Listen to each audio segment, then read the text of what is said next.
لقمان ما ترجع؟ والله تذكرة لم يأتي أستاذ. كيف لا تأتي التذكرة؟ اشتري تذكرة. ليس مشكلة اشتري أو لا، وإنما الطيران محدودة. طيب أما تستطيع أن تحدد موعدا للسفر؟ ما نستطيع، هذا تشتري من أمر بعد السفارة. أسبوعين من أمر السفارة. أيوة. إذا كان من أمر السفارة فالله يعينكم. Amin ya Rob.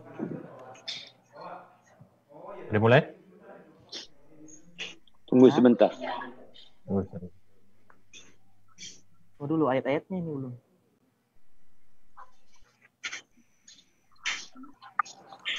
Tidak punya power bank. جابر اذهب إلى عمي دافي استعد باور بانك. أنت توري الناس الجيم وما تقرأ قرآن. يلا تعال عجل جابر اذهب إلى عمي دافي. أيوة الآن أبدأ محاضرة والبطارية بطارية تابلت.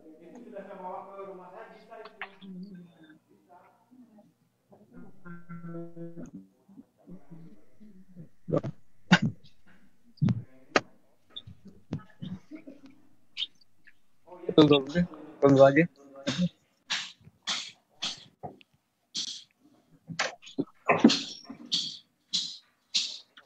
الآية الذي سنقرأ.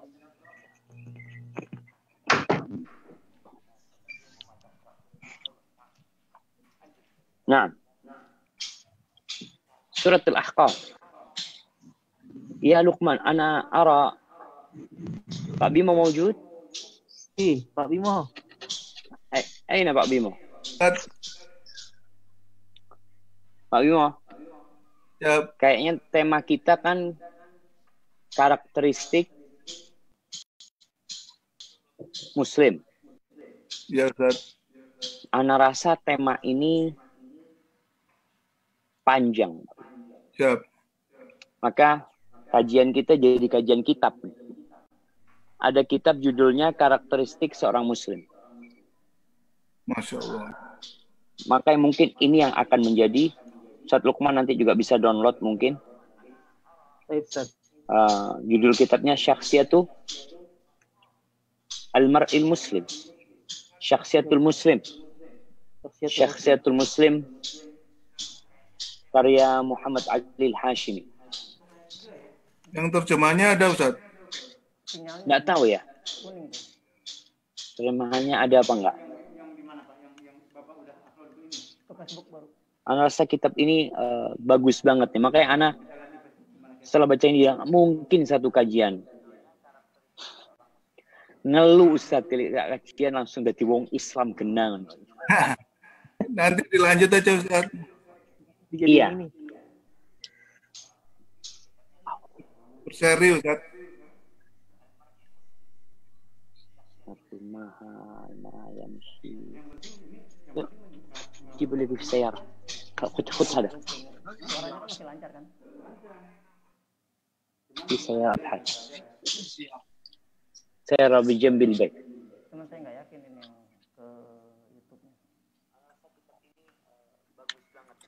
Oh na'am, wallah. Iya jadi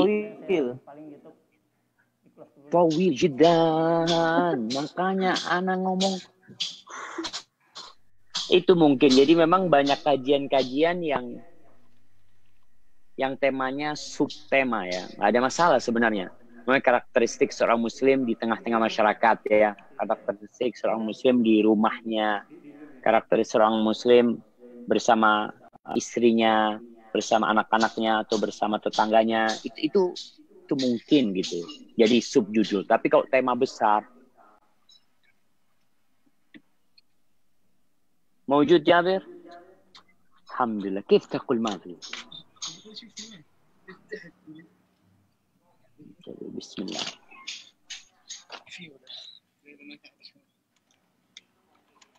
في ايش؟ Apa itu Ustaz? Super. Jabir. Jabir. Jabir ini, Jabir. Masya Allah. Ahlan wa sahlan Jabir. Nggak kedengeran, Pak. Tidak mengisi. Sebentar nih, Pak. Iki kok tidak mengisi. Charger موجود الشارجر. كابل خذ في غرفة أبي فقط. كابل الأخضر هذا. كابل الأخضر. كابل الطويل. كابل الطويل الأخضر. نعم. ثاني. إذن الآيات نكتفي من الكتاب ولا؟ كابل شاحن. جيب هنا في. اركب دباب أبيب هذا. اركب دباب أبيب. لا أقول ما تحبوه. تتعلم في محفظة بابا.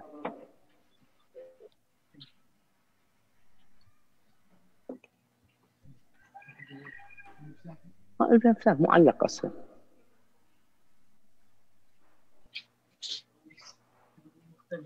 ها؟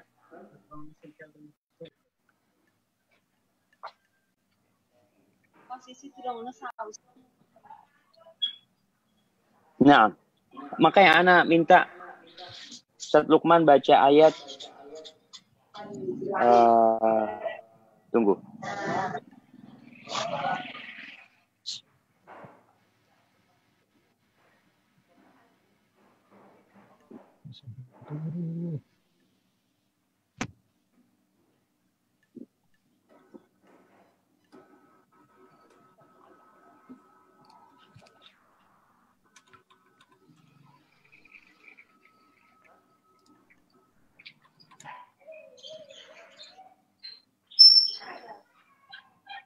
Ayat surat Al-Hajj Ustaz Lukman. Belum, kenapa? الأحقاف Udah. ليس معنا؟ Akhir ayat min suratil Hajj. آخر آية. Udah. Dari mana? Zubair surat Al-Hajj siapkan ayat 78 ya. Al-Hajj 78, Ustaz. Iya.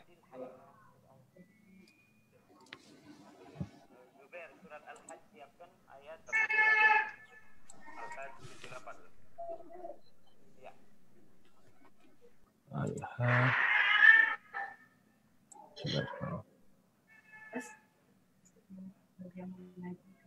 Satu aja, Ustaz.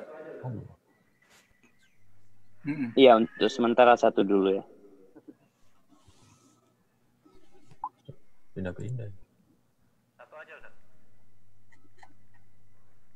Iya, untuk sementara satu dulu ya.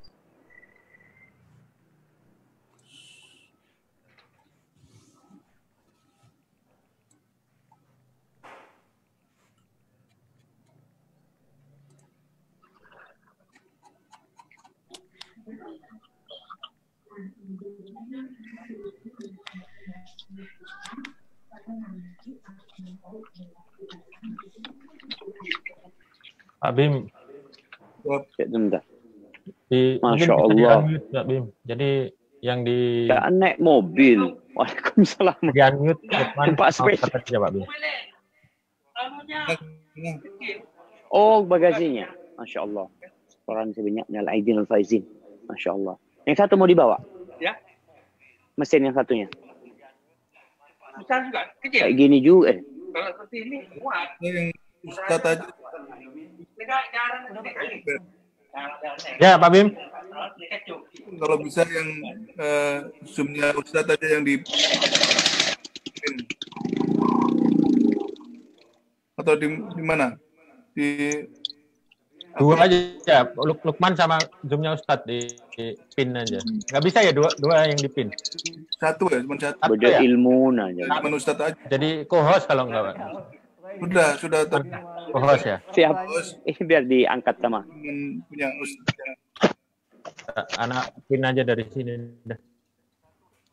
Nah, kalau antum yang pin Ustaz bisa pin. Ya. Hah? Pin tampilan antum. Apanya?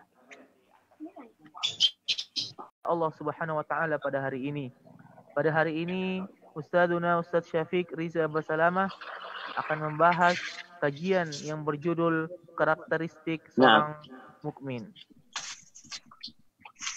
Oleh karenanya, waktu untuk mempersingkat waktu, karena waktunya sudah lewat 9 menit, kepada Ustadz, waktu dan tempat kami persilahkan. Masya Allah. Ahlan wa sahlan jamaah. Ana pikir Ustaz Lukman mau bacain adab majlis apa, makanya ana lagi mau pasang. Nah, Ustaz Lukman mungkin Fadl. Syafiq masih prepare.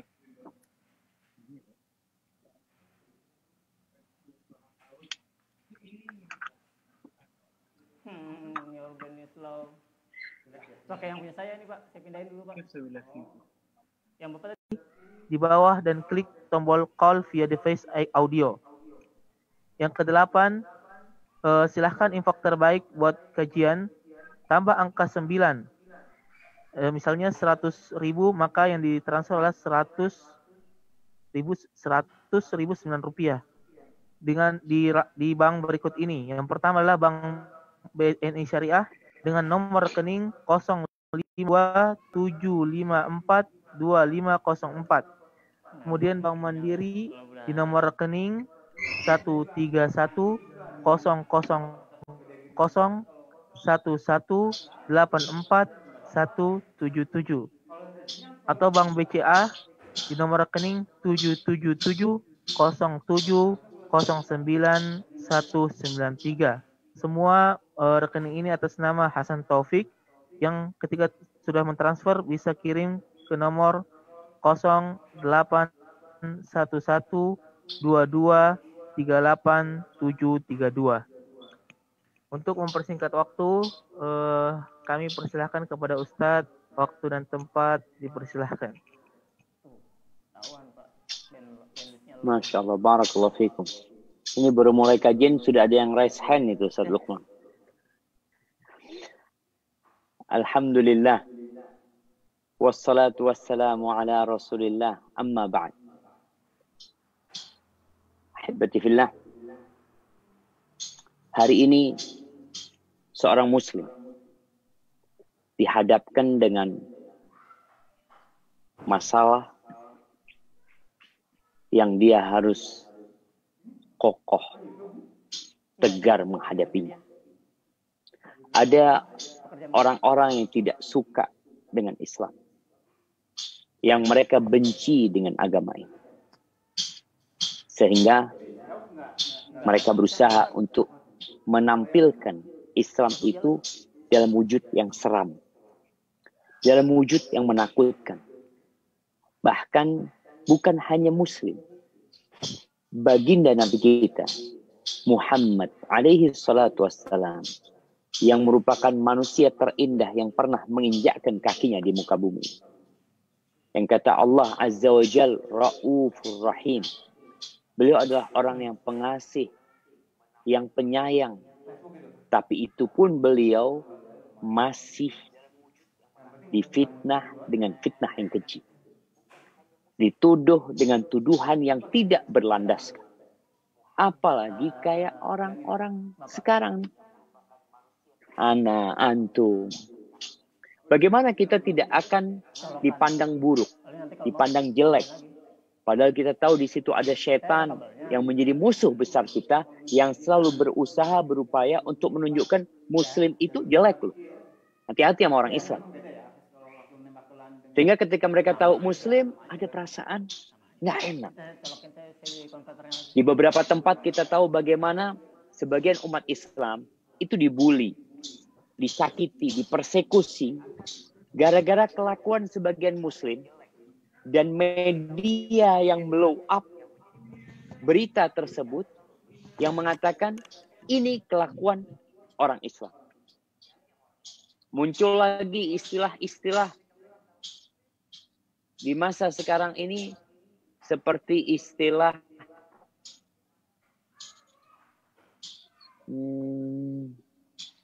kadrun, kadal gurun. Mereka melihat muslim itu ekstrim, seperti kadal dari gurun. Mereka orang-orang Arab yang datang dengan pemikiran yang menyimpang, yang menyeleweng, kemudian mereka katakan kadrun. Subhanallah, ini pelecehan kepada muslimin. Ya, Tugas kita bagaimana menunjukkan kepada mereka indahnya Islam ini. Di depan ana ada sebuah kitab dengan judul Syakhsiyatul Muslim. Kama yasughuhal Islam fil kitab wa sunnah. Karakter seorang muslim sebagaimana dibentuk oleh Islam di dalam Quran dan sunnah. Gimana sih muslim itu kayak apa? Kita yang sudah bertahun-tahun muslim kadangkala belum beneran Islam. Kalau kita bicara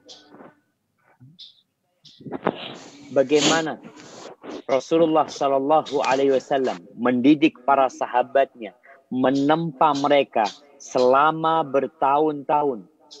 Di kota Mekah 13 tahun, di kota Madinah 10 tahun, sehingga muncul manusia-manusia mulia hasil didikan lulusan alumni Rasulullah Shallallahu Alaihi Wasallam. Pengarang buku ini, Dr. Muhammad Ali Al-Hashimi, dia mengadakan bukan penelitian ya, mungkin pengamatan, pemantauan. Selama 10 tahun sebelum dia menulis buku ini, dia melihat banyak umat Islam yang dia itu baik di satu sisi, tapi di sisi yang lain buruk. Berlebih-lebihan di satu sisi, meremehkan di sisi yang lain. Seperti contoh, kita dapetin ada orang yang Masya Allah selalu berada di soft pertama. Tapi dia tidak peduli dengan aroma yang tidak nyaman yang keluar dari tubuh. Ana merasakan sendiri apa yang dikatakan Syekh ini. Ana lihat sendiri. Ana pernah sholat di sebelah. Mungkin Ana lihat seorang penuntut ilmu. Bagus di kelas pun dia orang yang bersungguh-sungguh. Banyak hafalan Qur'annya. Ketika Ana sholat di samping dia, Ana mau pingsan. Waalaikumsalam warahmatullahi wabarakatuh. Ana mau pingsan. Karena ada aroma yang tidak nyaman. Ini yang membuat akhirnya nampak buruk gitu loh. Islam itu. Orang Islam kok kayak gini ya. Dia di soft pertama tapi bau. Aromanya gak nyaman. Apa gak diajarin sama agamanya? Nah, itu yang membuat kita akhirnya harus berpikir gimana nih muslim benar-benar nih karakter muslim kayak gini. Kemudian ada orang juga yang Masya Allah taat. Kalau kata orang sekarang ini atau orang kamu dulu alim, orangnya alim banget Ustaz. Oh ya, ngajinya tekun, puasa Senin Kemis, Masya Allah. Tapi dia itu kurang menjaga silaturahim sama keluarganya, sama kakaknya, adiknya, keponakan. Hidup sendiri. Ada. Kemudian ada lagi orang-orang Islam yang fokus belajar ilmu. Menuntut ilmu agama. Kita bicara ilmu agama. Rajin beribadah. Masya Allah alaih. Kalau kita lihat nih orang Masya Allah rajin beribadah jamaah. Kalau melihat dia selalu di majelis ilmu. Murajaah Quran selalu dia kerjakan. Tapi dia kurang peduli dalam pendidikan anak.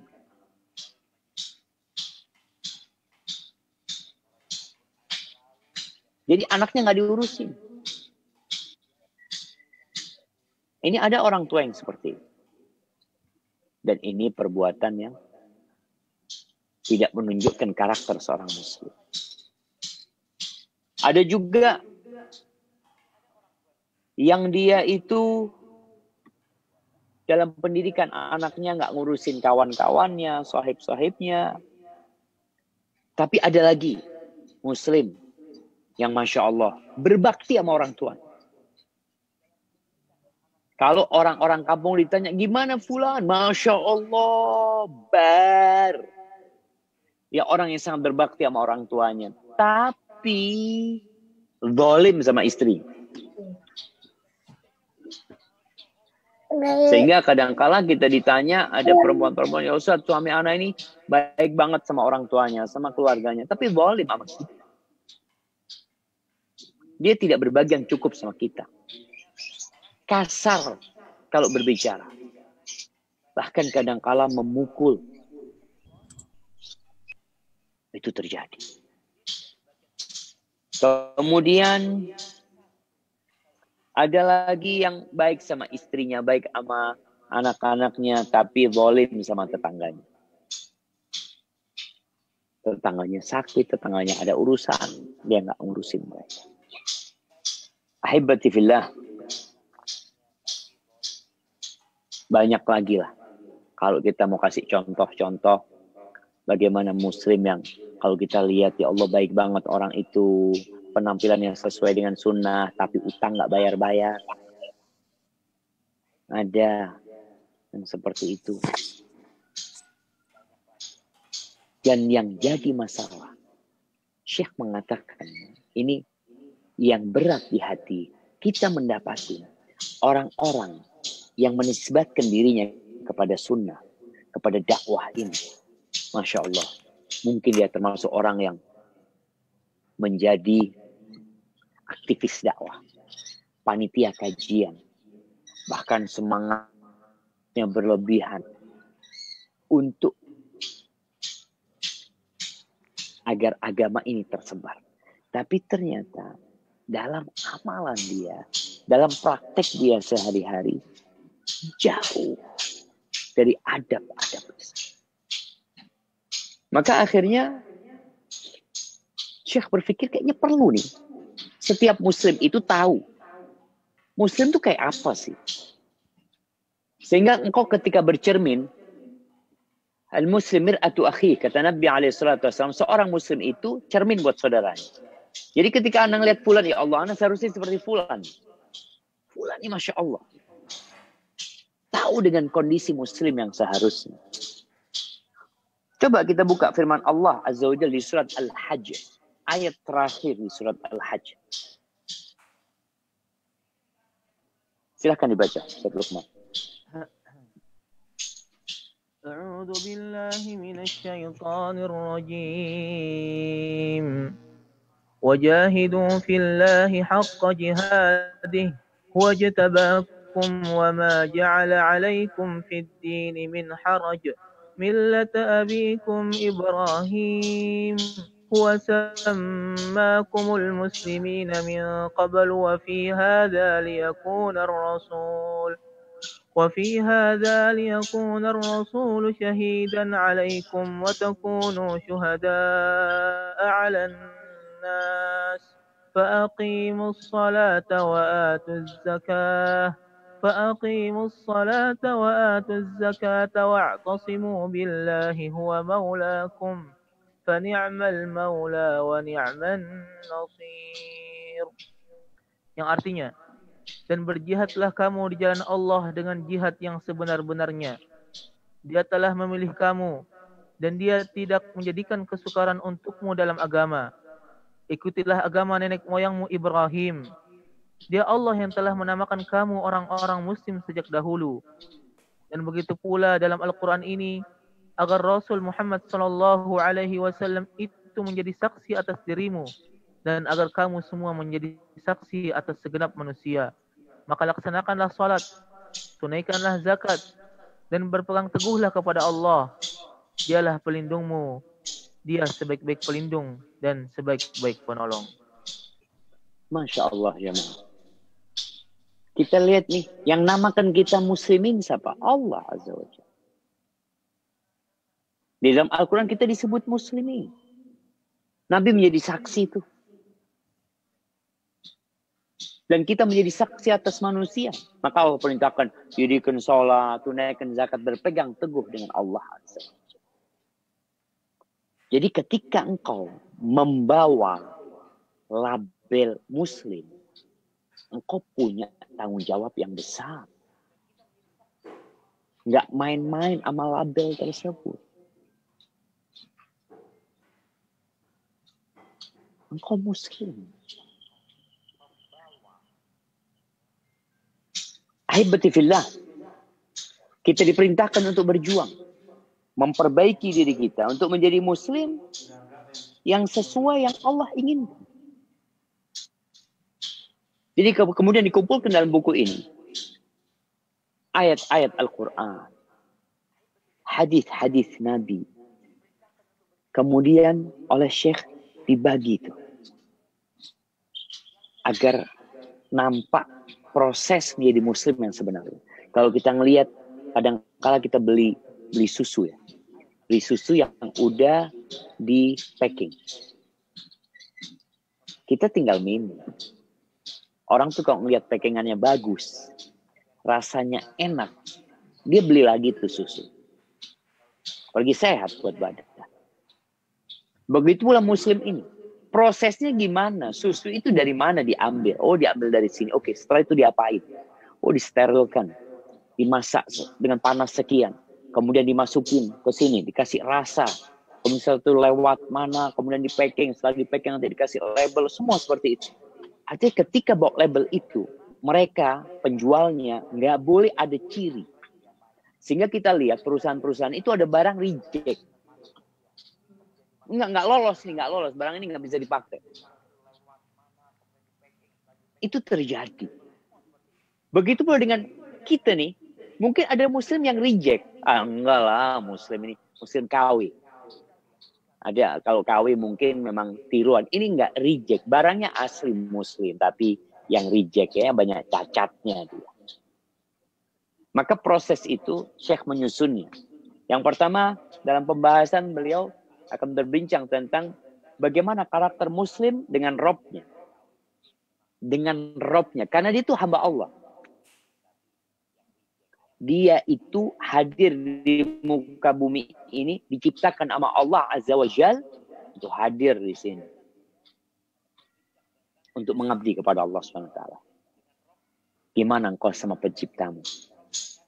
Maka kalau ada yang dikatakan, oh dia baik banget Ustaz, Masya Allah nih orang ini satu kampung tahu tuh dia orang baik.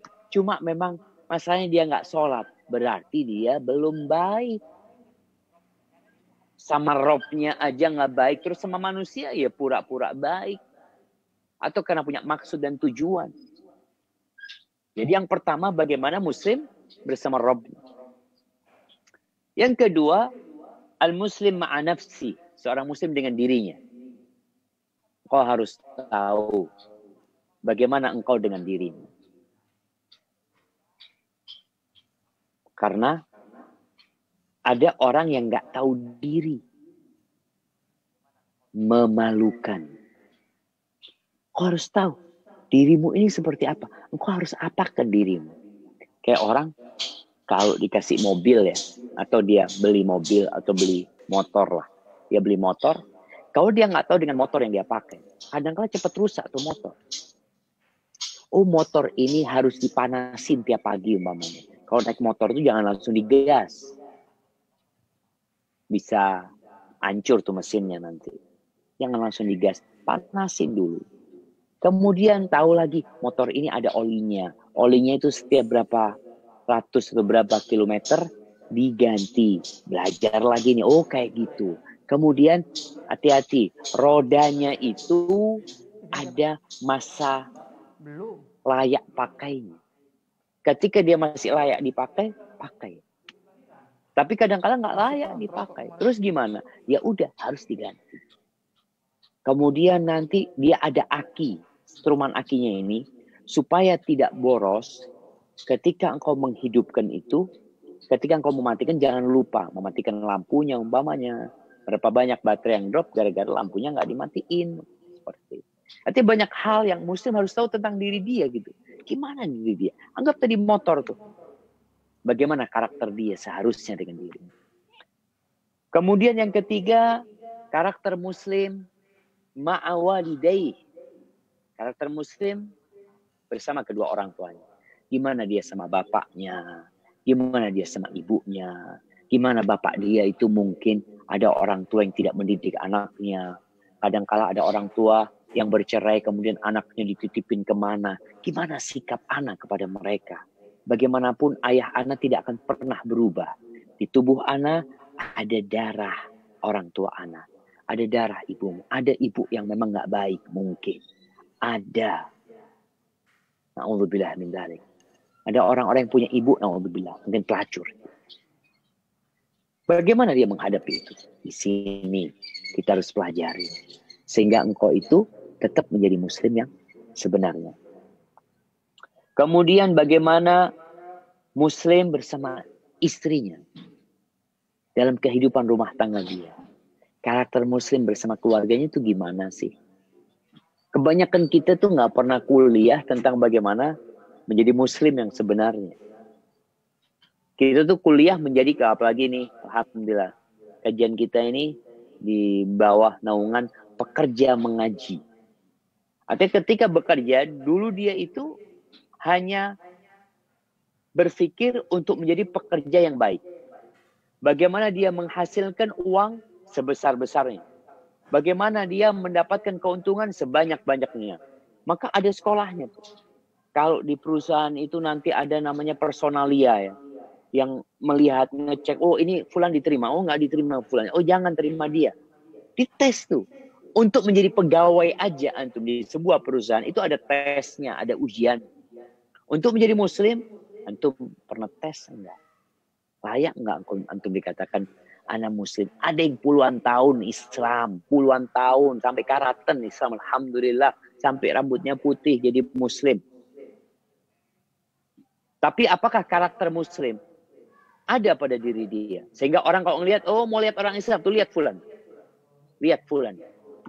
Kalau mau lihat muslim, lihat fulan. Yang lainnya reject. Ada yang seperti itu. Sehingga di sini kita perlu belajar. Kemudian muslim bersama anak-anaknya. Diapain tuh anak-anak? Bagaimana mendidik anak-anaknya? Mau dibawa kemana tuh anak-anak? Ada muslim bersama saudara-saudaranya. Bersama rahimnya. Gimana dia bersama kerabatnya. Bagaimana silaturahim dia. Bagaimana dia dengan kerabat dari pihak ibunya, pihak bapaknya. Kerabat dari pihak istrinya. Apakah sudah pantas dia disebut muslim? Kemudian ada muslim bersama tetangga-tetangganya. Ini bicara karakter muslim. Bagaimana muslim bersama tetangga-tetangganya. Tunjukkan. Ya, gimana menunjukkan anak nggak tahu gimana muslim bersama tetangganya. Karena kadang-kala kita dia memperhatikan tetangga, peduli sama tetangga. Walaupun yang dikerjakan tetangga haram. Ketika kita melihat tetangga kita melakukan kemaksiatan, apakah kita diamkan dia? Atau apa yang harus kita lakukan? Ada muslim bersama ya kawan-kawannya, sahabat-sahabat dia, ya, teman-teman di kantornya, teman-teman di sekolahnya, bagaimana dia di sana. Kemudian ada muslim bersama masyarakat secara umum. Nanti ada muslim bersama negerinya, bagaimana, apa yang harus dia lakukan. Haibati fillah. Hari ini sedikit kita akan masuk kepada bagaimana muslim bersama Rabb. Bersama Tuhan. Muslim tuh. Ya sudah, Allah milih kalian. Allah itu mengatakan, kuntum khaira ummatin ukhrijat linnas. Coba dibuka tuh. Firman Allah. Di surat Ali Imran. Nah. Jamaah yang punya handphone dibuka supaya bisa melihat. Bagaimana kita sebenarnya? Baik. Al-ayah. Di surat Al-Imran ayat 110. Ustaz Luqman, tafadhal. A'udzu billahi minasy syaithanir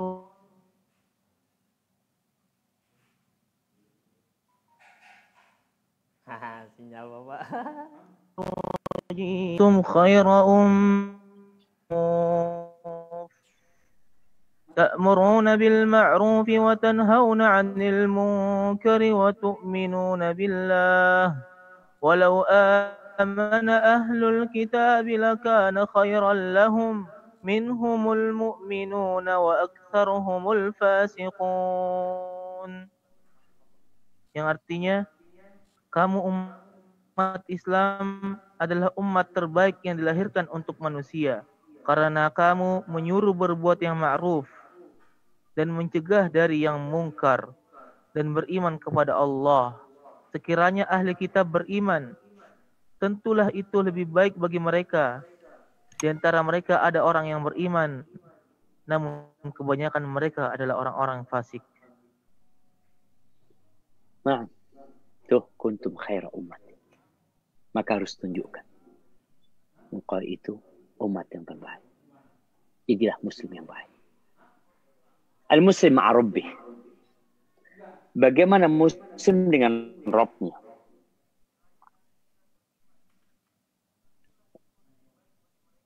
Dia nggak lalai.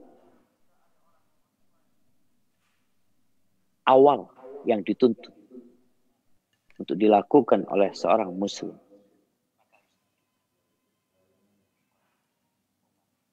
dia harus beriman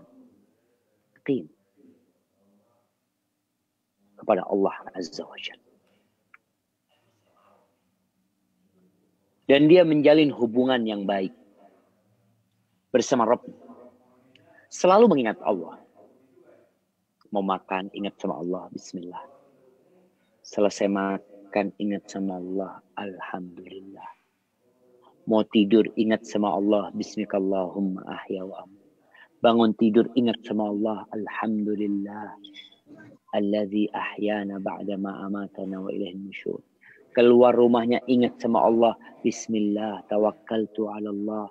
La haula wa la quwata illa billah. Naik kendaraannya. Bismillah, alhamdulillah, Allahu akbar, Allahu akbar, Allahu akbar. Subhanalladzi sakhkhara lana hadha wa ma kunna lahu muqrinin. Wa inna ila rabbina lamunqalibun. Ketika dia berada di jalan yang menanjak, dia mengatakan Allahu Akbar, Allahu Akbar, Allahu Akbar. Ketika jalannya turun, dia ingat sama Allah mengatakan Subhanallah, Subhanallah, Subhanallah. Terus hidup dia itu bersambung sama Rabb. Wa tawakkul alaih. Dia menyerahkan semuanya kepada Allah Azza wa Jalla. Karena dia tahu dia itu makhluk yang lemah. Ya Allah, terlalu besar alam semesta ini buat aku. Terlalu banyak rintangan-rintangan dalam kehidupan ini. Kalau tanpa pertolongan Allah Azza wa Jal, maka aku tak akan dapat menjalani kehidupannya. Itu muslim kayak gitu. Makanya keluar rumah, dia mengatakan Bismillah, tawakkaltu ala Allah, la hawla wa la quwata illa billah. Tiada daya, tiada kekuatan kecuali sama Allah Azza wa Jalla. Dan ikrar dia dalam salat mengatakan iyyaka na'bud wa iyyaka nasta'in. Hanya kepadamu kami beribadah. Dan hanya kepadamu kami meminta pertolongan. Itu muslim. Dia nggak malas, enggak. Sebab tetap dia jalanin. Tapi hatinya gantungnya sama Allah. Karena dia tahu apapun yang dia kerjakan dalam kehidupan ini, kalau tanpa bantuan Allah Jalla Jalaluh, maka nggak akan selesai. Sampai memperbaiki sandal. Nabi SAW nyuruh muslim itu, engkau itu sampai kalau mau perbaiki sandal itu, atau apa aja, kerjaan-kerjaan yang ringan pun minta bantuan sama Allah Azza wa Jalla.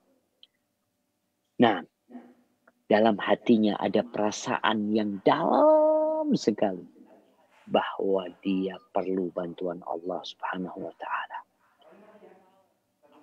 apapun yang dia kerjakan. Walaupun dia sudah menjadi bos, dia menjadi pejabat, dia merasa sudah kaya raya, dia memiliki segalanya, tetap dia perlu bantuan Allah Subhanahu wa taala. Kemudian muslim yang benar, muslim yang hakiki, itu hatinya selalu terjaga. Selalu terbuka mata hati ini. Melihat selalu. Memandang kepada kehidupan ini.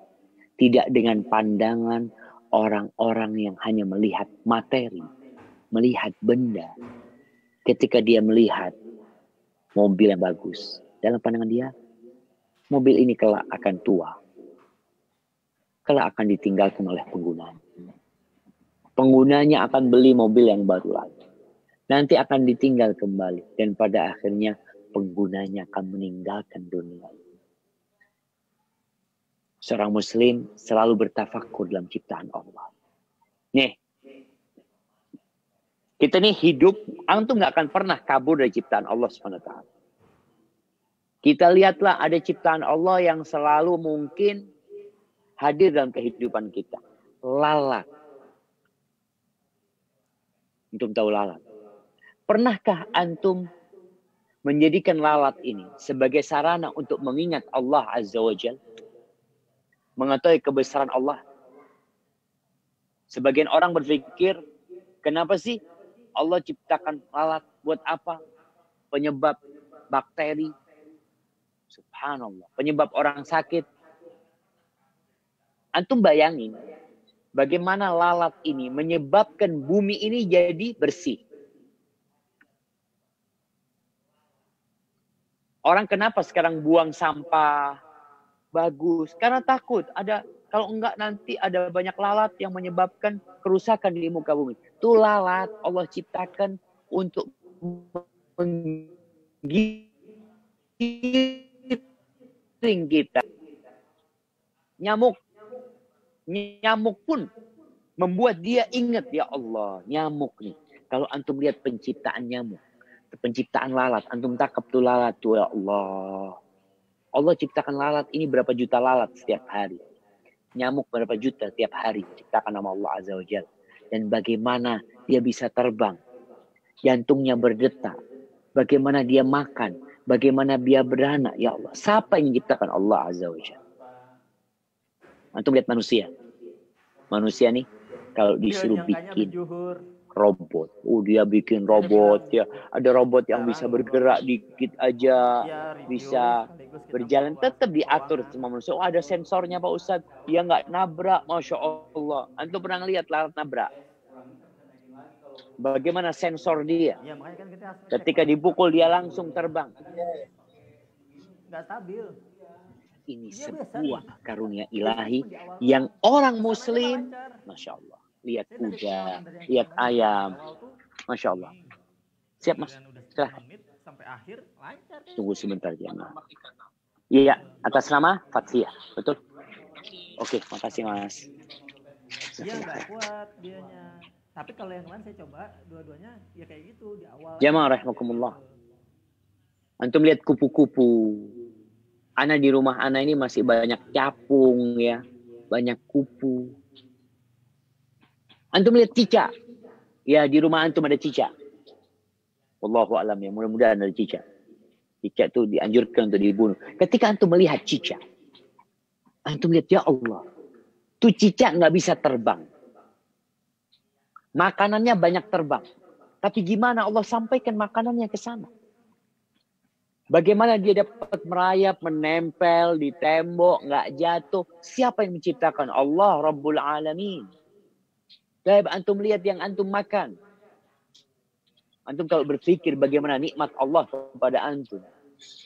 Ketika ngelihat ada makanan di depan antum, ada ayam goreng. Antum bikin gimana ayam goreng bisa nyampe ke meja antum. Jadi pada hakikatnya kehidupan ini muslim bersama Rabbnya. Dia selalu memandang kebesaran Allah. Allah Al-Khaliq, Ar-Rahman, Alal Arsy Istawa. Allah itu berada di atas arasy-Nya tinggi sana.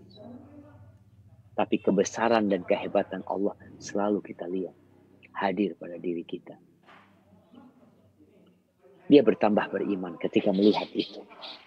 Ketika mengingat, ya Allah, ucapan dia selalu berisi pujian dan pujaan untuk Allah Azza wa Jalla.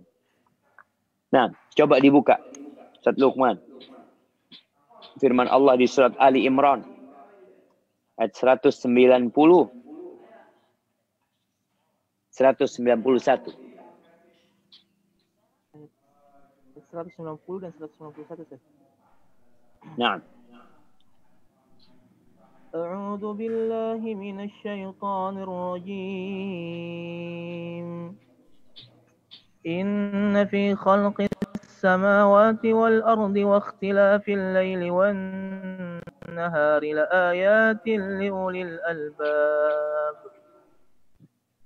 الذين يذكرون الله قياما وقعودا وعلى جنوبهم ويتفكرون في خلق السماوات والأرض ربنا ما خلقت هذا باطلا سبحانك فقنا عذاب النار.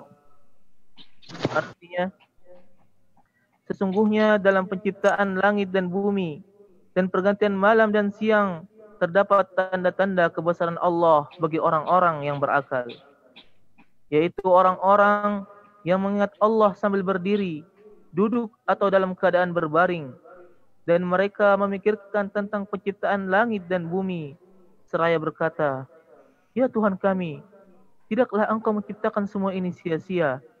Maha suci Engkau, lindungilah kami dari azab neraka. Barakallahu fiik.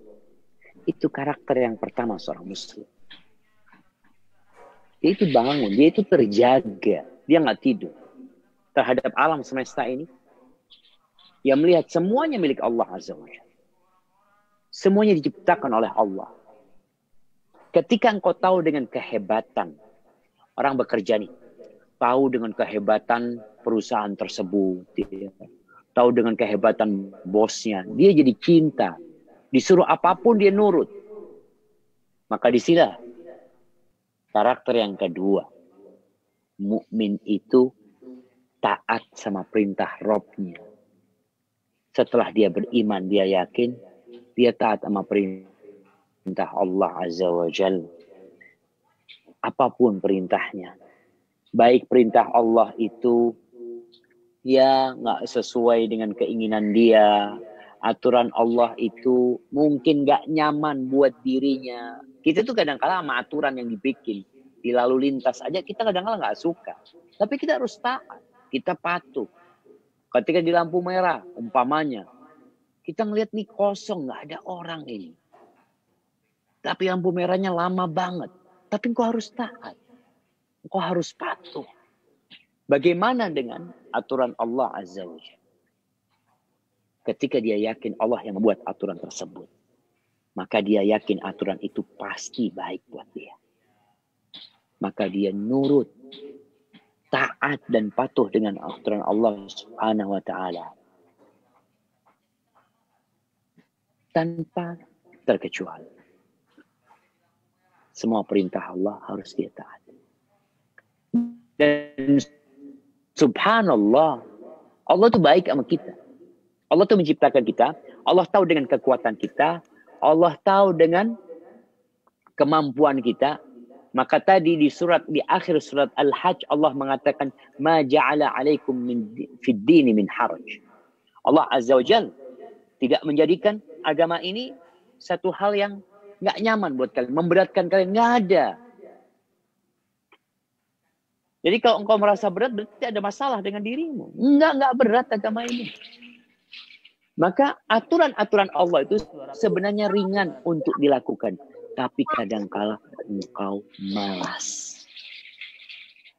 Padahal kita tahu sebagai seorang muslim dia harus patuh dan taat dengan perintah Allah SWT. Allah berfirman di surah An-Nisa ayat 65. Nah, A'udzu billahi minasy syaithanir rajim.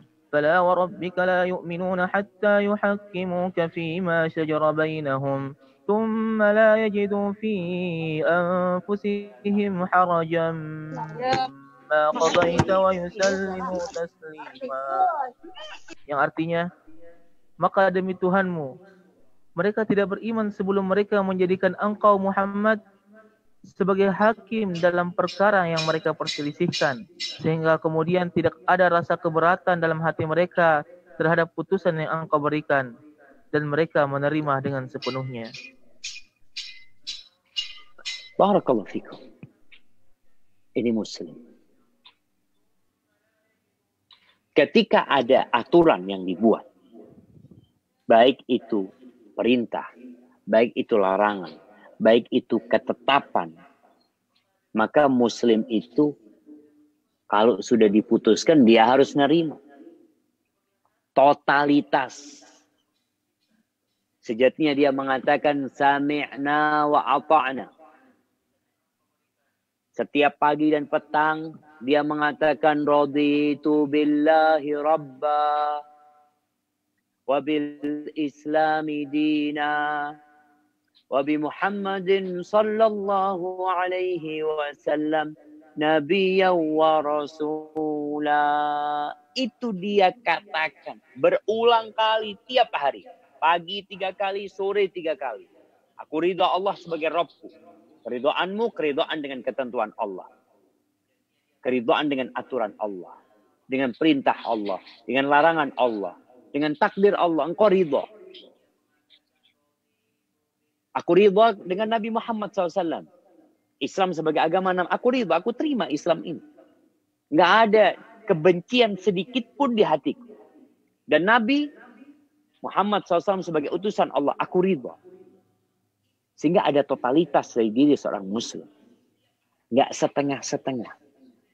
Orang-orang Yahudi, mereka itu berimannya semau mereka. Nu'minu bi ba'di wa nakfuru bi ba'd. Kami beriman dengan sebagian dan kami kufur dengan sebagian. Yang kami suka, kami beriman. Oh, ini Islam. Masya Allah, alhamdulillah. Mamanya kalau bicara poligami, Bapak-bapak, alhamdulillah, Masya Allah, Ustaz, sami'na wa ata'na. Ana terima, Ustaz. Memang poligami ini sebuah keindahan Islam yang harus dikerjakan, Insya Allah. Tapi aturan yang lainnya, perintah untuk menundukkan pandangan, ketika melihat seorang wanita, nggak dia taati. Maka seorang Muslim itu nggak kayak gitu. Dia totalitas sama Allah Azza wa Jalla. Sama perintah Allah, sama aturan Rasulullah Sallallahu Alaihi Wasallam. Ini dalam dirinya, dalam keluarganya, dalam masyarakatnya. Dia adalah orang-orang yang dikatakan Muslim. Dia nggak menyimpang dari aturannya. Baik, itu yang kedua. Yang ketiga, disebutkan dia itu senantiasa merasa bertanggung jawab atas apa yang dia pimpin.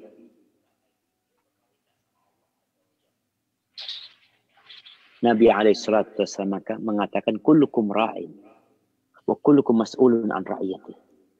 Semua kalian pemimpin. Semua kalian pemimpin. Engkau siapa? Oh, saya seorang suami, engkau pemimpin. Engkau seorang ayah, engkau pemimpin di rumahmu. Sampai pembantu pun pemimpin. Dia akan ditanya tentang apa yang dia pimpin. Artinya ketentuan Allah Azza wa Jalla ketika menjadikan semua kita bertanggung jawab, kita harus pikirkan. Apakah kita sudah melaksanakannya dengan baik? Atas apa yang Allah berikan kepada kita. Jangan sampai dia meremehkan apa yang harus dia kerjakan. Mamanya di tempat kerja dia, nggak usah, bos lagi nggak ada. Bos lagi nggak ada, Allah ngelihat engkau. Engkau dikasih jabatan, kasih pekerjaan, engkau digaji. Laksanakan tugasmu, walaupun bosmu sedang tidur. Walaupun bosmu sedang sakit. Kenapa? Karena ada perasaan di diri dia, kalau dia adalah seorang pemimpin yang bakal ditanya nanti pada hari kiamat. Di mana Allah Azza wa Jalla mengatakan, waqifuhum innahum mas'ulun. Berhentikan mereka. Mereka bakal ditanya. Kita akan ditanya. Sehingga ketika seorang muslim merasa dia bertanggung jawab, maka dia akan menjalankan tugas-tugas yang harus dia kerjakan. Walaupun tidak sedang dalam pengawasan.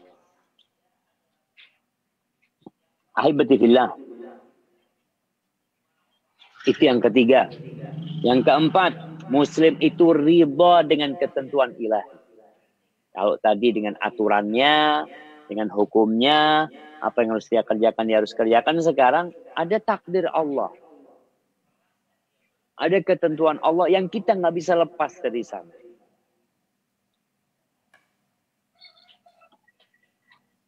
Dalam benak muslim ada sebuah hadis Nabi yang selalu tertera di benak dia. Apa hadis itu? Sabda Nabi SAW, ajaban li amril muslim. Sungguh menakjubkan urusan orang Islam. Kamu kan ngaku Islam. Maka ada nggak karakter ini pada dirimu? Sungguh menakjubkan. Apanya menakjubkan? Inna amrahu kullahu khair. Orang Islam tuh urusannya semua baik. Mau kaya, mau miskin, semua urusannya baik. Mau sakit, mau sehat, mau sedang gembira, mau sedang bersedih.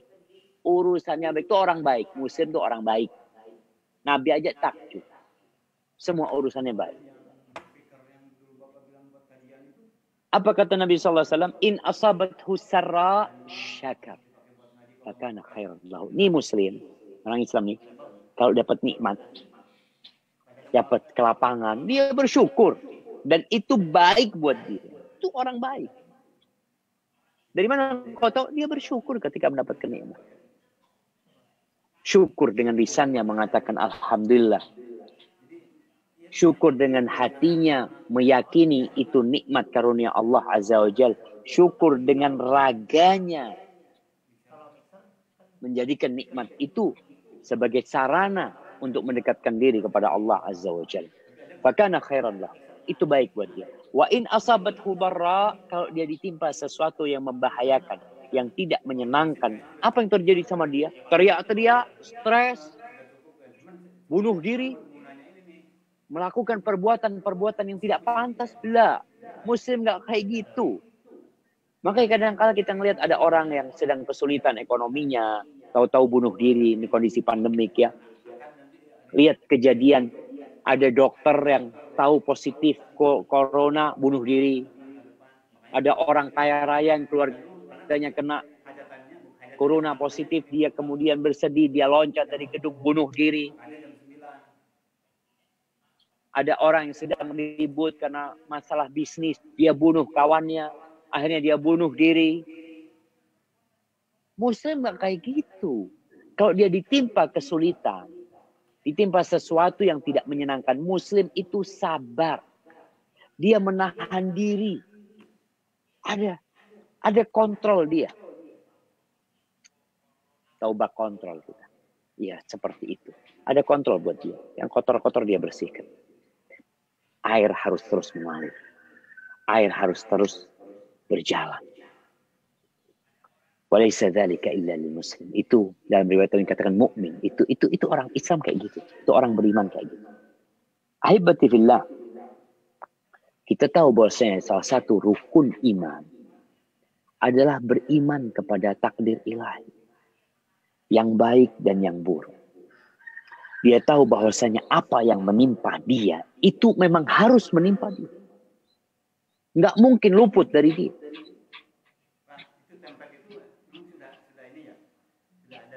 Allah berfirman, coba dibuka Qurannya. Di surat Al-Hadid.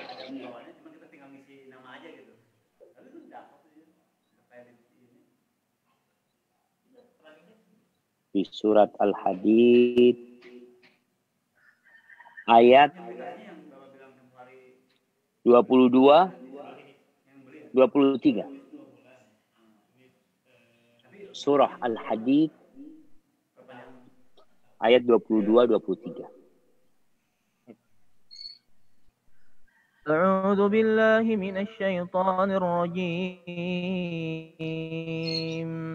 ما أصاب من مصيبة في الأرض ولا في أنفسكم إلا في كتاب من قبل أن نبرأها إن ذلك على الله يسير لكي لا تأسوا على ما فاتكم ولا تفرحوا بما آتاكم والله لا يحب كل مختال فخور. Yang artinya setiap bencana yang menimpa di bumi dan yang menimpa dirimu sendiri semuanya telah tertulis dalam kitab Lauh Mahfuz sebelum kami mewujudkannya. Sungguh yang demikian itu mudah bagi Allah. Agar kamu tidak bersedih hati terhadap apa yang luput dari kamu, dan jangan pula terlalu gembira terhadap apa yang diberikannya kepadamu. Dan Allah tidak menyukai setiap orang yang sombong dan yang membanggakan diri. Subhanallah jemaah. Tuh. Semuanya udah ditetapkan, udah ditulis. Sebelum Allah menciptakan langit dan bumi ini, ketentuan itu sudah ditulis. Tujuannya apa? Ketika Allah menjelaskan hal ini, agar engkau tidak terlalu bersedih kalau terkena petaka. Dan engkau juga tidak terlalu bereforia, gembira tatkala engkau mendapatkan nikmat. Semuanya dari Allah Subhanahu wa taala. Allah yang kasih sama engkau.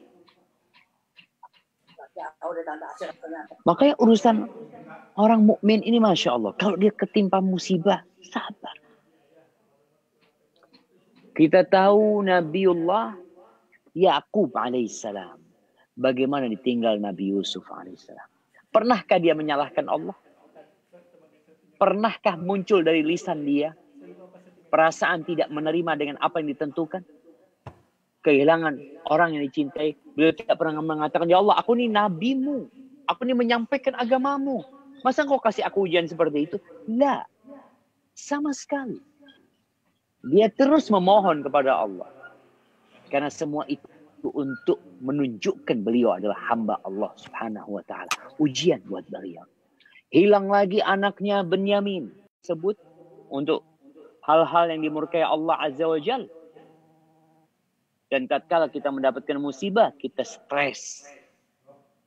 Dan kita tidak menerima apa yang Allah tentukan. Baik. Tuh. Karakter seorang muslim. Karakter yang selanjutnya, awwab. Muslim itu selalu kembali kepada Allah Subhanahu wa taala. Kenapa? Muslim ini bukan orang yang maksum, nggak pernah berbuat dosa. Kita tuh manusia. Jadi nggak bisa dituntut muslim itu nggak boleh berbuat dosa. Baru kau jadi muslim. Kalau kau berbuat dosa keluar dari Islam, lah, nggak kayak gitu. Tapi muslim itu adalah orang-orang yang kembali kepada Allah Subhanahu wa taala.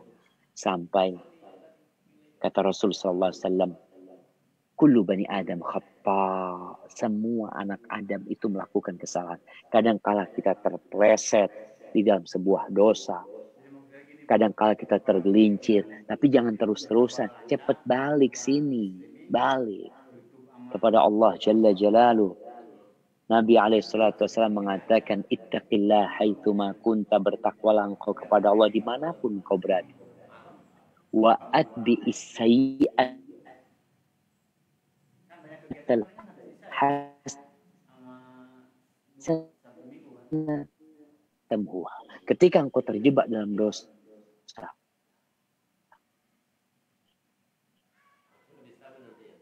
maka itu benar anak berbuat dosa. Nah, pelaku dosa itu wa ma yazalur rajulu. Kata Nabi SAW mengatakan, ada orang yang terus ketika beliau mengatakan iyyakum wal kadzib, kalian hati-hati tinggalkan berbohong. Fa innal kadziba yahdi ilal fujur. Kebohongan itu mengantarkan kepada dosa-dosa. Wa innal fujura yahdi ilan nar. Dosa itu mengantarkan ke neraka nanti. Apa engkau mau? Dan orang kalau sudah terbiasa berbuat dosa, wala yazalur rajulu yakdzibu wa yataharral kadzib. Ada orang yang terus-terusan berbuat dosa. Ini dosa dusta. terus berdusta sampai dia dicap pendusta. Sampai kapanpun dia terus berdusta gara-gara kerjaan ini. Sehingga kita jangan sampai kita disebut fasik. Kita tuh muslim. Fasik ini orang yang terus-terusan berbuat dosa. Dosa kecil terus-terusan atau dosa besar dia kerjakan. Maka kita harus kembali kepada Allah SWT. Allah sebutkan dalam Al-Quran Karim di surat Al-A'raf ayat 201. Fadhal dibaca.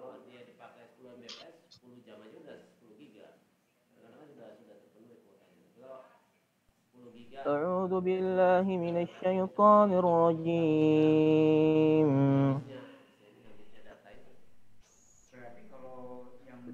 إن الذين اتقوا إذا مسهم طائف من الشيطان إن الذين اتقوا إذا مسهم طائف من الشيطان تذكروا فإذا هم مبصرون. Yang artinya, sesungguhnya orang-orang yang bertakwa apabila mereka dibayang-bayangi pikiran jahat berbuat dosa dari setan, mereka pun segera ingat kepada Allah. Maka ketika itu juga mereka melihat kesalahan-kesalahannya. Barakallahu fikum. Kayak gitu tuh muslim. Ketika terjebak dalam perbuatan dosa, dia tahu dia sedang berada di kumbangan yang busuk. Dia langsung keluar, dia cari air, mandi dia. Cari sumber yang bersih, dia mandi. Kadang-kala air nggak cukup, dia ambil sabun, dia gosokin sama sabun. Kemudian dia pakai parfum, agar dia kembali wangi. Begitu pula ketika seorang muslim berbuat dosa. Seorang muslim ketika berbuat dosa, idza aznabal abdu nukita fi qalbihi nukta syauda. Di hatinya itu akan ada nokta hitam ketika dia berbuat dosa. Fa'idha naza, fa'idha taba, wa naza, wastaghfar, suqila qalbu. Kalau dia berhenti berbuat dosa, dia tinggalkan itu dosa, dia beristighfar, mohon ampun sama Allah, hatinya jadi bersih.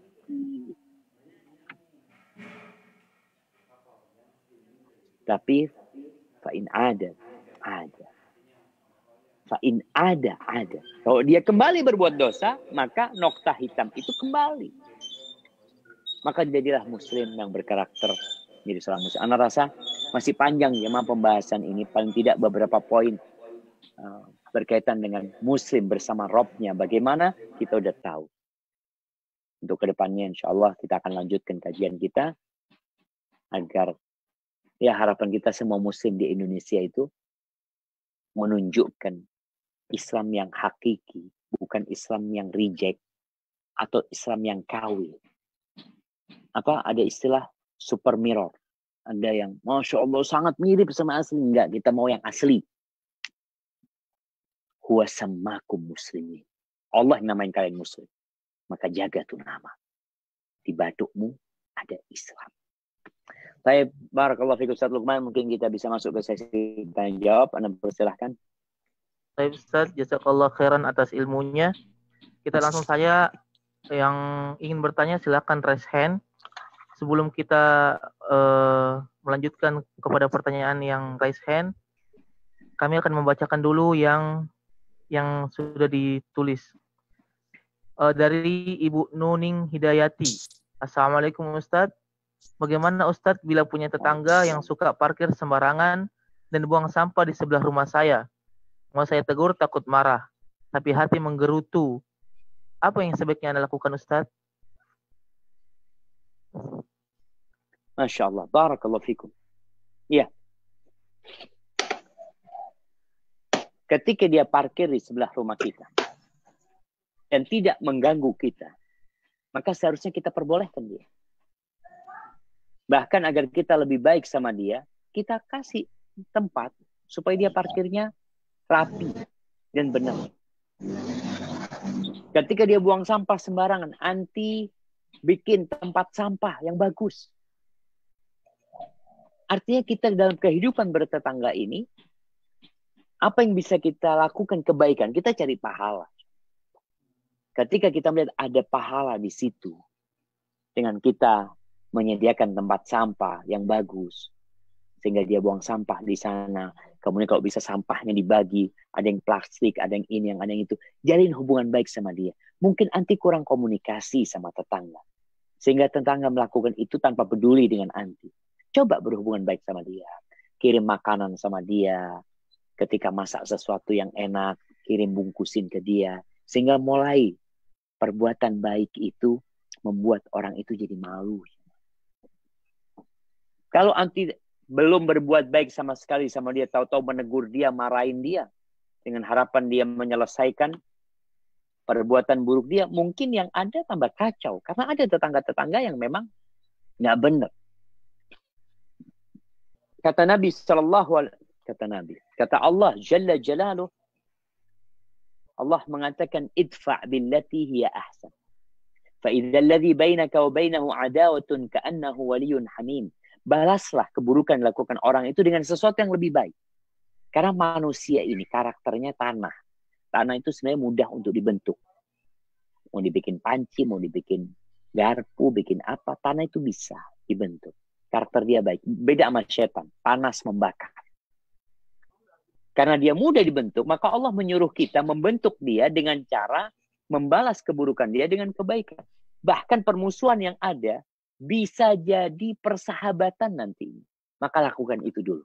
Nasihat ana, sebelum ngasih nasihat dia, negur dia, kau sekarang bagaimana berbuat baik kepada tetanggamu. Hada wallahu a'lam bishawab. Jazakallah khairan Ustaz. Kemudian yang selanjutnya yang angkat tangan yaitu Ibu Resti Indriana, silahkan. Ibu Resti. Warahmatullahi wabarakatuh. Waalaikumsalam warahmatullahi wabarakatuh. Jazakallahu khairan Ustadz atas ilmu yang telah Ustadz sampaikan. Afwan, Ana ada 2 pertanyaan. Pertanyaan yang pertama itu pertanyaan titipan. Ana seorang wanita atau akhwat yang ingin memperbaiki diri atau hijrah. Hal apa yang harus pertama kali Ana lakukan atau perbaiki Ustadz? Dan yang kedua, ada seorang teman Ana akhwat yang nanya lowongan kerja. Namun yang Ana ketahui di tempat kerja yang sedang membutuhkan karyawan tersebut pakaiannya belum sesuai syariat. Apa yang harus Ana lakukan Ustadz? Karena khawatir kalau ngasih lowongan tersebut jatuhnya Ana tolong-menolong dalam kemaksiatan. Jazakallahu khairan wa barakallahu fiikum. Nah.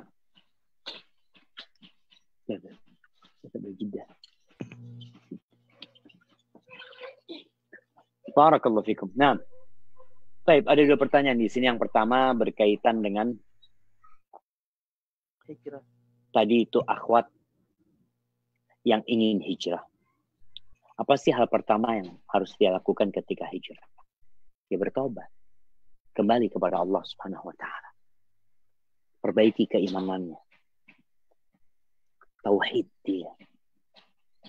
Kenali Allah Azza wa Jalla dengan kebesarannya. Kenali tentang kelemahan diri. Berbanyak istighfar, memohon ampun kepada Allah Subhanahu wa taala. Ketika imanmu kuat, ketika tauhidmu membaja, insya Allah godaan-godaan yang selanjutnya yang akan kau hadapi itu mudah dilewati. Keyakinan kepada Allah. Ini menjadi awal langkah hijrah. Sehingga ketika orang dari kekufuran menuju kepada Islam, apa yang pertama dilakukan? Adalah asyhadu an la ilaha illallah, asyhadu anna Muhammad Rasulullah. Itu pintu untuk hijrah. Kita sudah bersyahadat, kita muslim dari lahir. Tapi kadangkala kita nggak tahu dengan apa yang kita persaksikan. Pengakuan kita mungkin tidak terlalu berbobot. Maka sekarang anti pelajari tentang hal itu. Man Rabbuk? Pertanyaan di kuburan tuh. Siapa Rabbuk? Mulai itu. Bagaimana mengenal Allah Subhanahu wa taala dan beriman dengan hari akhir juga yang perlu dikuatkan. Baca tafsir juz amma. Nasihat Anda baca tafsir Ibnu Katsir untuk juz amma. Baca. Insyaallah itu manfaat. Ada mungkin tafsir Ustaz Firanda juga bagus juz amma. Dibaca. Baik. Setelah itu lingkungan dibuat lingkungan yang baik. Pertanyaan yang kedua berkaitan dengan lowongan kerja. Kalau memang dia bertanya tentang lowongan kerja, kemudian kita kasih tahu dia. Ya kita tugas kita ada lowongan kerja di tempat kita. Namun kita sampaikan. Hanya saja kalau engkau mau kerja di sana ada masalah. Yaitu pakaiannya tidak syar'i. Maka bagaimana kalau engkau mau masuk ke sana, engkau bikin syarat. Artinya kita kasih masukan kepada dia. Tapi kalau memang nih orang nggak pakaiannya nggak syar'i, lain lagi. Tapi ini orang alhamdulillah udah ngerti, paham agama. Maka tatkala kita menawarkan pekerjaan itu, kita kasih tahu tentang bagaimana seharusnya engkau di sana. Kalau engkau mau masuk sana, kau tanyakan dulu, bolehkah engkau tetap berpakaian yang sesuai dengan syariat atau tidak? Ketika nggak boleh, ya engkau tahu lah, Muslim itu taat sama Allah. Kalau bicara urusan perut, urusan pekerjaan, Allah juga yang ngasih rezeki, bukan tempat itu kerja yang ngasih rezeki. Berapa banyak orang-orang yang di PHK ngasih hidup dia. Hada wallahu a'lam bishawab.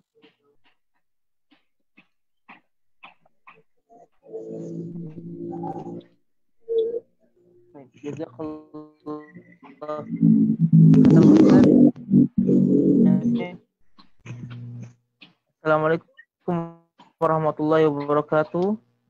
Izin berdalam hati, apakah malaikat langsung mencatat dalam buku amal kita atau setelah kita ucapkan atau lakukan? Dan bagaimana cara menghilangkan penyakit-penyakit hati ini? Nah, barakallahu fikum. Kalau bicara apa yang diamalkan hati ini macam-macam.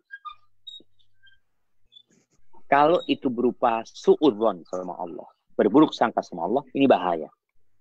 Engkau akan dihisab karena engkau berburuk sangka kepada Allah Subhanahu wa taala. Karena itu memang amalan hati. Tapi kalau keinginan untuk beramal, untuk berbuat, Innallaha tajawaza an ummati amma haddathat bihi anfusuhum. Allah tuh memaafkan umatku apa yang dia bicarakan di hati dia. Selama mereka belum berbicara, selama mereka belum beramal, itu dimaafkan, nggak dicatat. Tapi kalau amalan hati itu berupa keraguan kepada Allah SWT, amalan hati yang dimaksud itu adalah berburuk sangka sama Allah, mengatakan Allah itu nggak adil. Ya. Itu ada perasaan di dirimu, maka kau akan dihisab. Karena itu memang amalan hati. Tapi kalau ini amalan-amalan raga, cuma itu masih terbetik di hati. Aku ingin, mau dalam hati ya, mengatakan, aku ingin ngambil barang itu ya. Dalam hati. Aku ingin mencaci maki dia. Aku ingin ngatain dia seperti ini, seperti itu.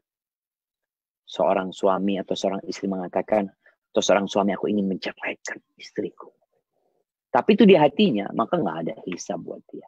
Karena itu nanti akan dihisab ketika dia berbicara atau ketika dia berbuat. Barakallahu fikum. Hada wallahu a'lam bishawab.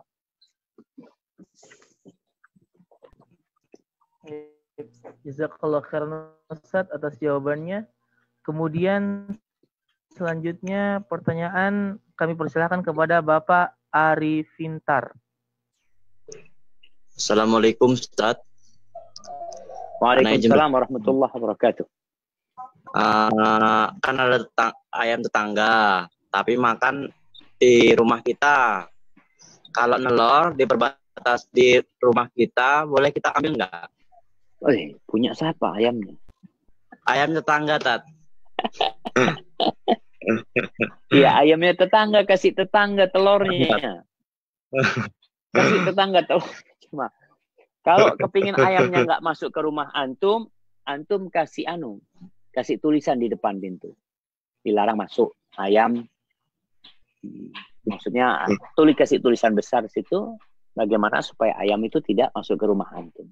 Tapi karena dia ayam, dia nggak paham. Terus gimana karena dia nggak paham? Antum tutup pintunya.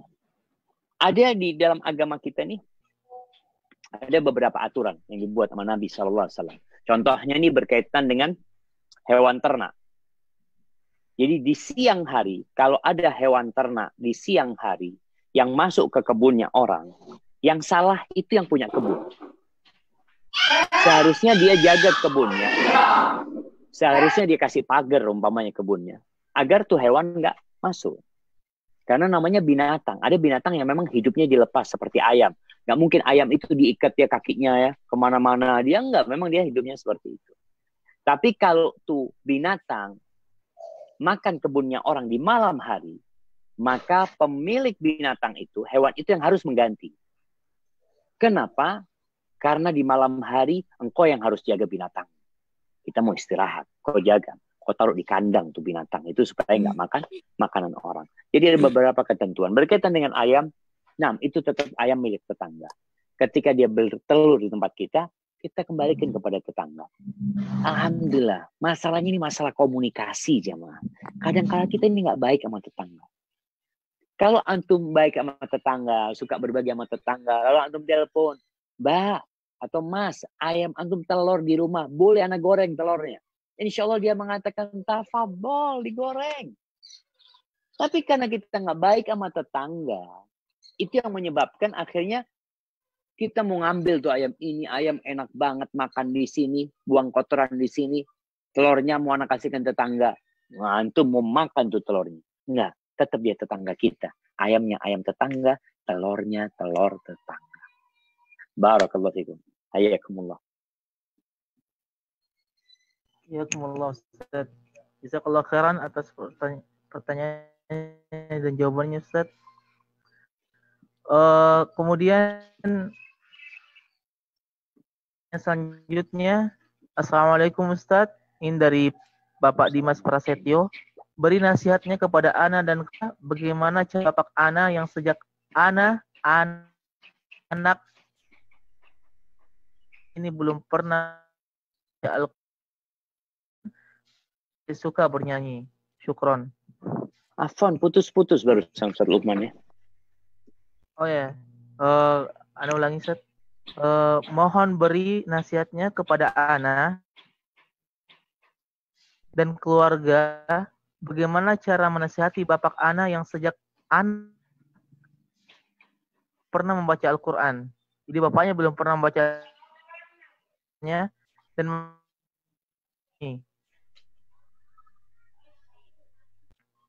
Baik, barakallahu fikum. Bapaknya nggak pernah baca Quran, suka nyanyi-nyanyi malah seperti itu.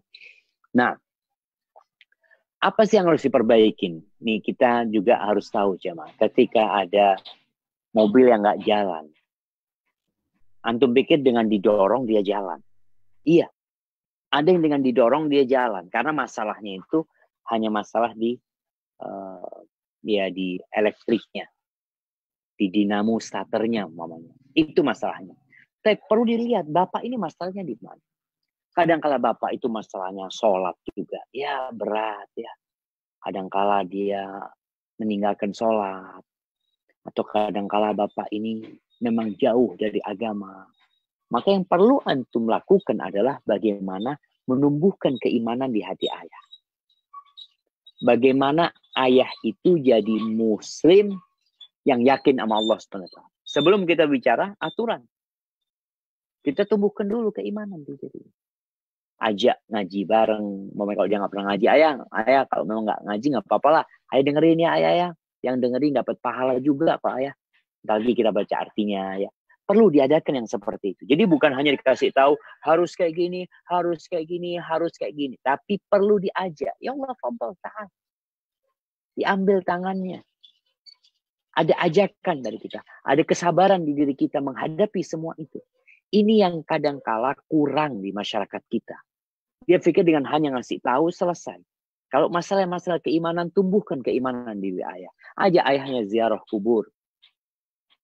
Untuk melihat nih ayah, nih orang-orang yang meninggal dunia, nggak ada yang dibawa rumah, nggak dibawa, anak nggak ikut, istri kawin lagi.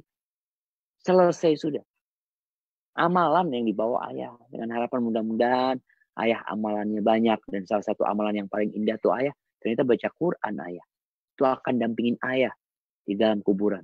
Akan memberikan syafaat kepada ayah kelak ketika pada hisab, ketika melewati sirat.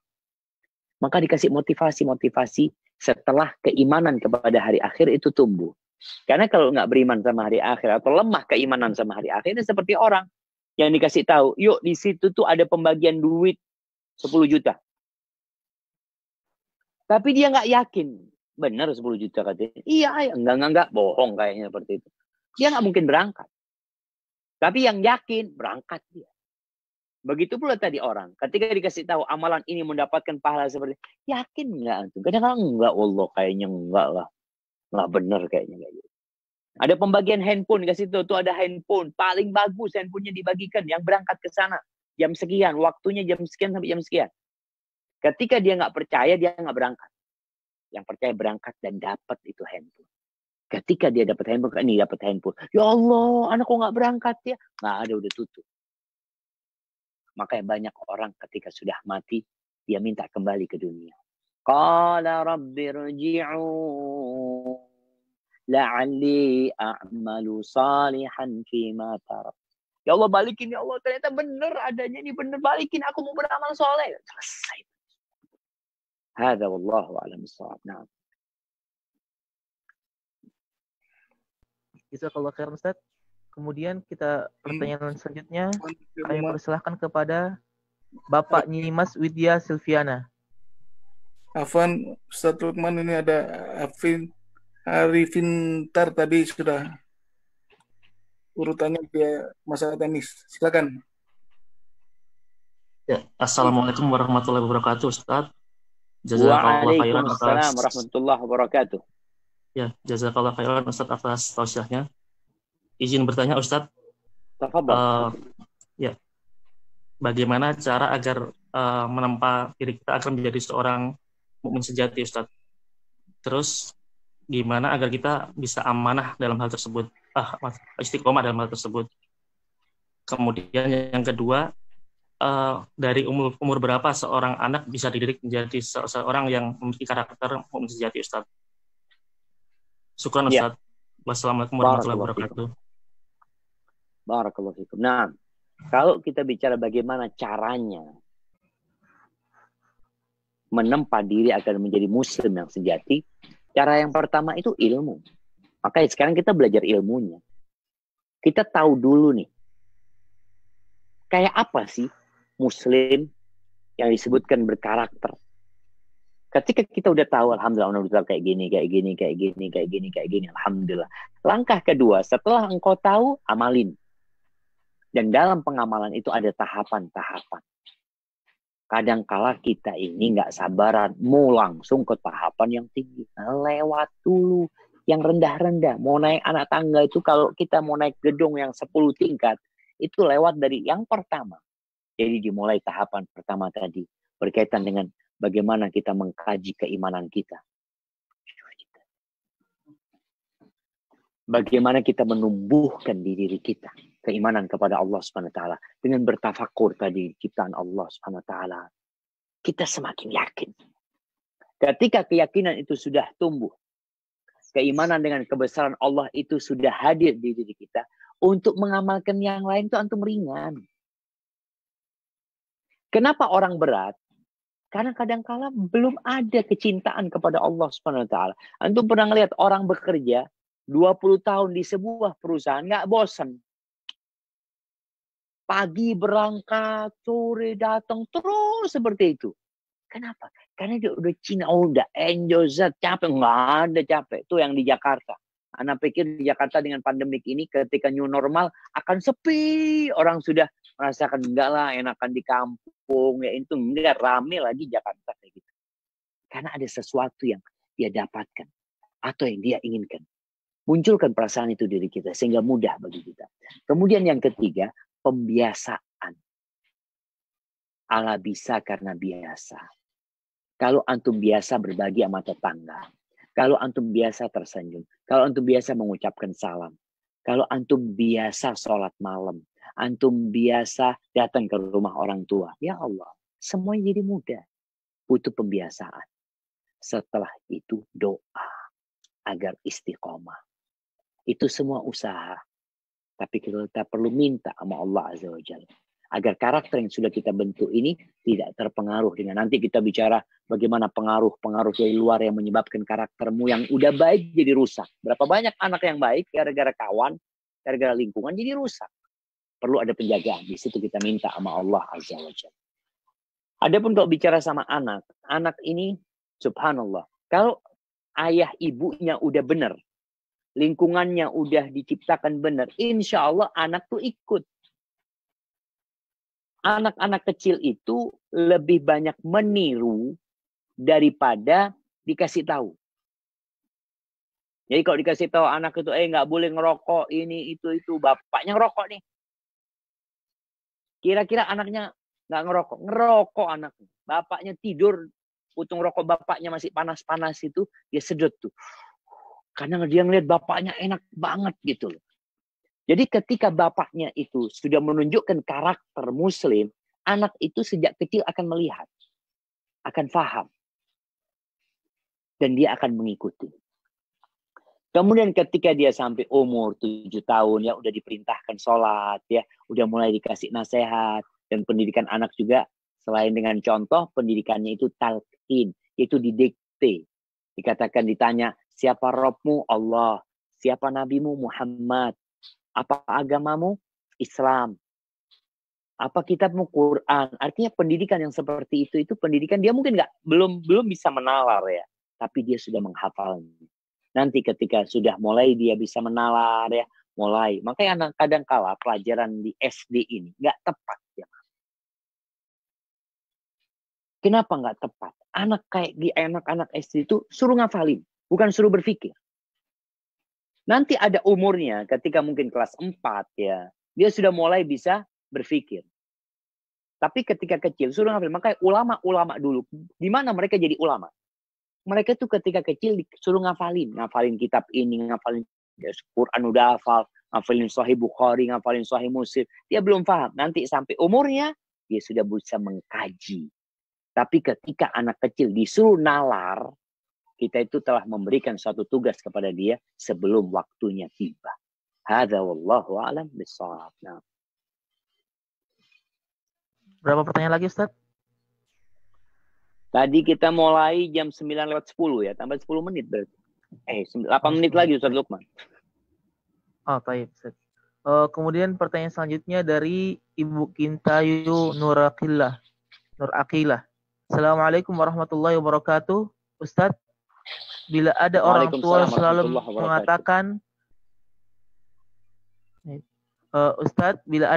selalu mengatakan aku selalu mendoakan mohon ampunan untuknya. Tapi si anak yang didoakan mempunyai sikap yang selalu membuat ibu terluka. Karena jarang sekali menjenguk, doakan seperti itu kepada anaknya, anak-anak akan bebas dari dosa yang telah membuat hati ibu terluka. Barakallahu fiik. Iya. Kita tahu dalam hubungan manusia, Rasul sallallahu alaihi wasallam menjelaskan, man kana lahu madlama ala ahad, barang siapa yang melakukan kezaliman kepada seseorang, hendaklah dia minta dihalalkan, minta maaf. Hubungan anak sama orang tua sama. Ini hubungan antara manusia. Ketika orang tua memaafkan anaknya, selesai. Nggak berdosa anak. Artinya dia maafin. Enggak lah, anak maafin ya Allah. Tinggal sekarang, tuh anak bisa jadi durhaka sama orang tuanya. Yang berkaitan dengan orang tua, dimaafkan. Tapi yang berkaitan dengan perintah Allah untuk dia berbakti sama orang tua, dia durhaka sama orang tuanya, maka akan ada hisab buat dia. Kalau ibu terus mendoakan agar dia diampuni, alhamdulillah. Semoga diampuni dosa-dosa. Karena ada orang tua bagaimanapun dia berharap ya. Orang tua itu hatinya Masya Allah jemaah. Dia tidak ingin anaknya disiksa. Tapi kalau orang tua merasa dirolimin, kemudian dia doa keburukan buat anaknya, itu pun diperbolehkan. Itu hak dia. Memaafkan, itu hak dia. Dan dia minta agar anaknya dihukum, itu hak dia. Semoga Allah mengampuni dosa-dosa kita. Kemudian buat para ibu yang merasa tersakiti dengan kelakuan anak. Kadangkala anak itu nggak sadar.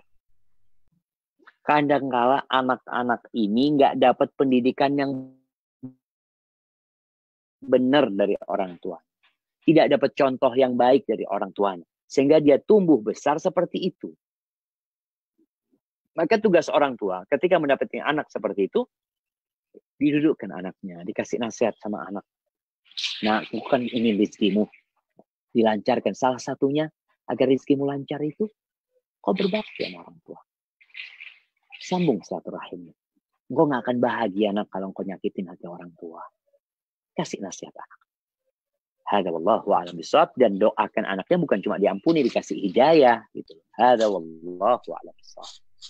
Ustaz, jazakallahu khairan. Kemudian selanjutnya kepada Bapak Uwais Al-Qarni. Silahkan. Bunyi mas, bunyi mas. Bapak Uwais? Baik. Bunyi mas. Oh. Ya, Silviana. Assalamualaikum warahmatullahi wabarakatuh, Ustadz. Waalaikumsalam warahmatullahi wabarakatuh. Saya Widya dari Palembang. Ini Ustadz, kiat-kiat sholat biar khusyuk itu bagaimana Ustadz?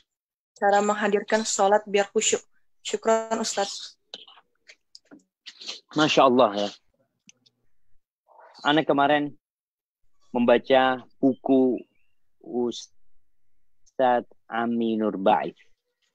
Beliau itu ngarang buku Rahasia Sholat kalau nggak salah.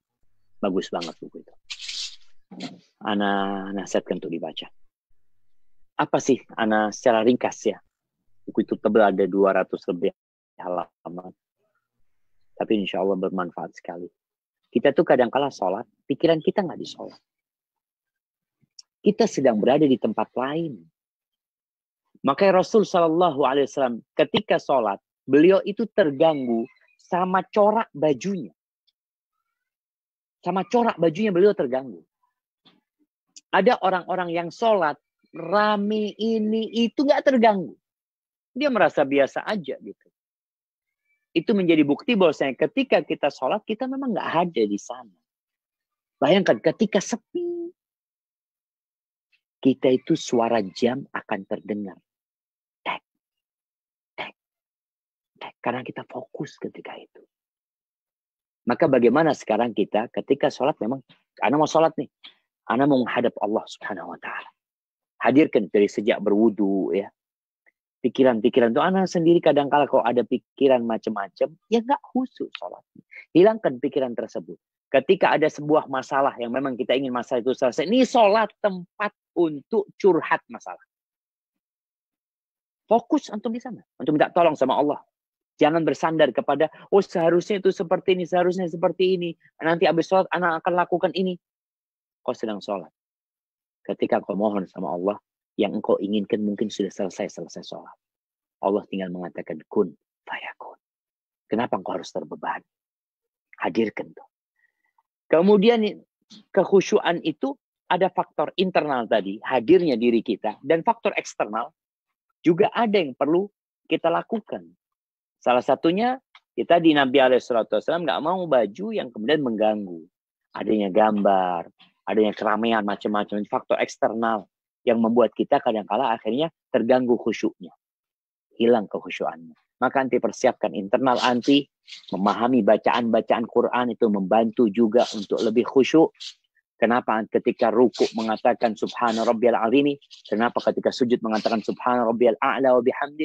Kenapa setiap gerakan mengatakan Allahu Akbar, Allahu Akbar, Allahu Akbar? Itu semua membuat anti akan lebih khusyuk.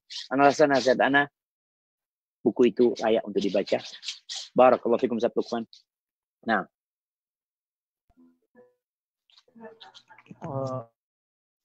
Wafikum barakallah Ustaz. Kemudian pertanyaan terakhir.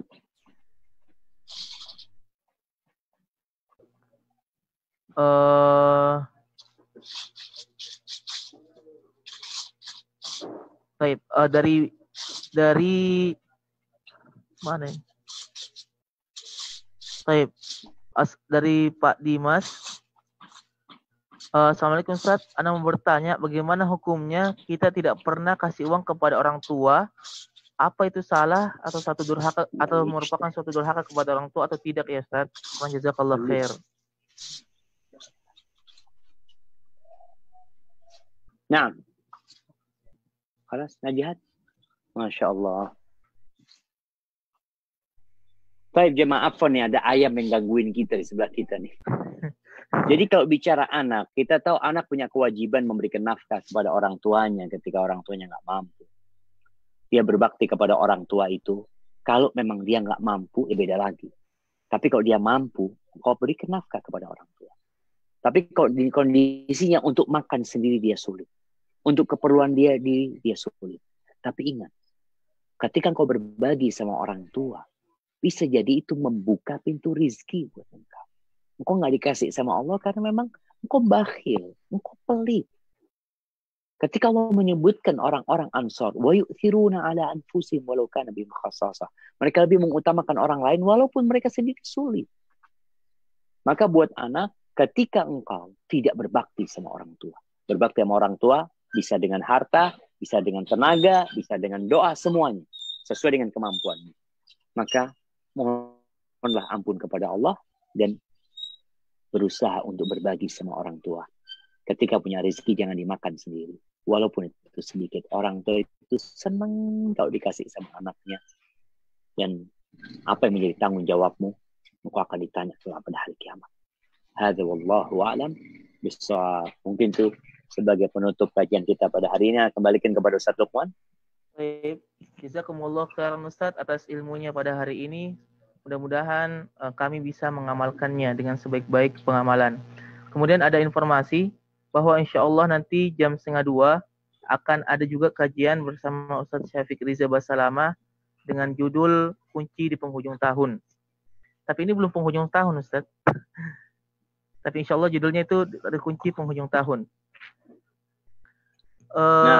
Belum penghujung tahun, siap-siap kita. Oh, siap. Baik, Ustaz. Kemudian untuk terakhir kesimpulan dan untuk menutup acara kami serahkan kembali kepada Ustaz. Ana udah tutup, Ana serahkan ke antum, antum balikin ke Ana. Masya Allah, nggak ada, Ana udah balikin. Nggak boleh balik-balikan nggak gitu. Baik, Ustaz. Oke, jazakumullah khairan Ustaz, ala kulli hal, jazakumullah khairan atas ilmunya.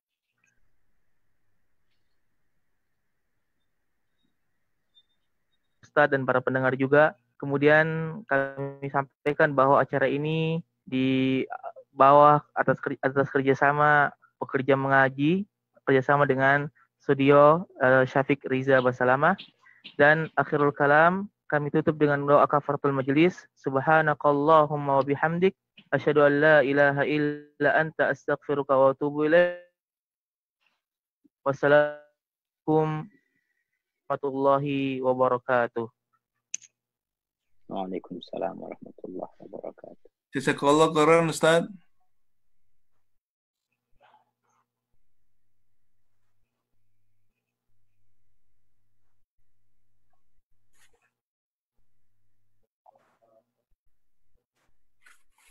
Jazakallah khairan Ustaz Luqman. Wa iyyakum, jazakallah khair.